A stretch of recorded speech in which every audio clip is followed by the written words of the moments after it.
So you opened and solved the riddles of the eight sanctum doors, and you ascended the throne room into the throne of the Blue Prince, and you're wondering what comes next. First, you must draft eight blueprints in a row to unlock the holly shaped blue doors, an easy task for one with a scepter painted blue or the king's power. Over the next few playthroughs, you must remove all the crates via the laboratory, remove all obstacles in your way to the blue holly door, and open it. Three boxes are there for you to open with two differing potential conclusions. But wait, there's still more. Now you must take key 8 into the vault and open box 56, which will give you a series of words, a cipher, instructing you to find the still water in order to turn the empty books in the library into clues by watering them. Blow up the dynamite in the trading post with a torch or burning glass. Empty a watering can in 3 green rooms. Fill it with the water in the still behind the broken wall, and coat check it. Now you must draft the shrine, obtain the power of the monk, and end the day in the secret passage.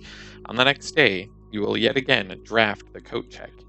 Take the watering can with the still water and enter the off premises secret passage. This time you can water a book, making it turn blue, and find a maze standing before you. If you follow the path laid out on this guide, you might be surprised what you find inside.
I, Aravi of Mount Holly, architect, mother, and reluctant baroness, being weak of body but of perfect mind and memory, thanks be to Arinda, do make and ordain this document my last will and testament. As I commit my final wishes to paper, may it be done so in the tapestry and color of my life's work. May it be written under the tree of creativity and in the shade of truth that has sheltered my loved ones from the villainy of country and countrymen. In the same spirit of defiance, I hereby revoke all wills and codicils heretofore printed on common hueless parchment. I, first, being somewhat religious, give my soul to Rena, my ashes to Vea, and my remainder to man, as will be detailed in the pages and clauses that follow this foolishly superstitious passage. In the second order, should my husband, Baron Thomas Sinclair, survive me, I grant to him his choice of sentimental keepsake he may wish to retain in remembrance of me.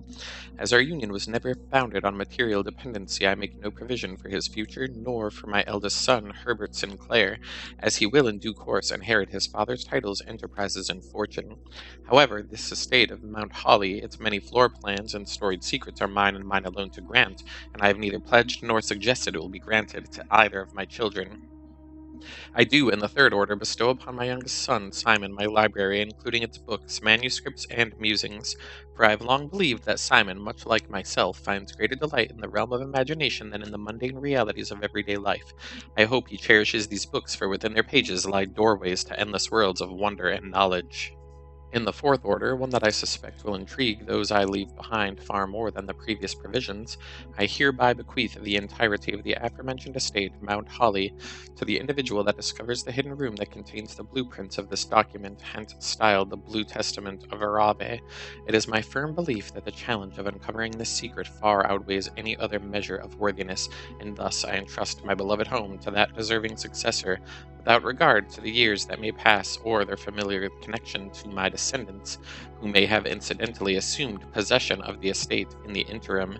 In the event that any of my relations or future kin are living on the estate when there's where the successor locates the Blue Testament, measures shall be taken to ensure their continued residence without fear of eviction or forced removal. The estate, being of generous size, is more than capable of accommodating multiple parties without inconvenience. It is with the understanding, however, that preparations for eventual relocation should be made, as such leniency will not be afforded to subsequent generations.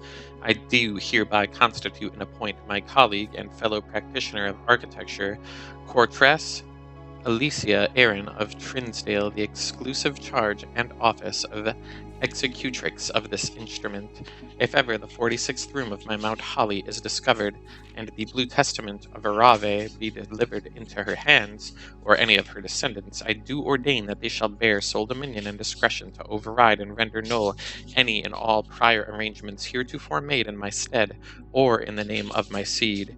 I trust in her and in the generations that follow her to fulfill this role faithfully, in steadfast adherence to the wishes laid out in the foregoing pages of this document.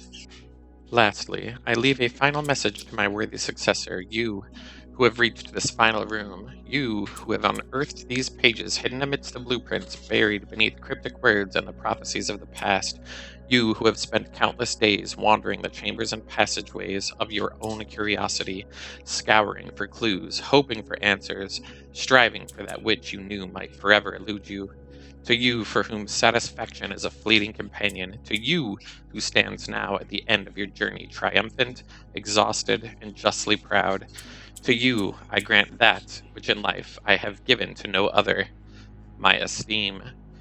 In witness whereof I have documento set my hand this 16th day of April 5th, 1952, Arave of Mount Holly.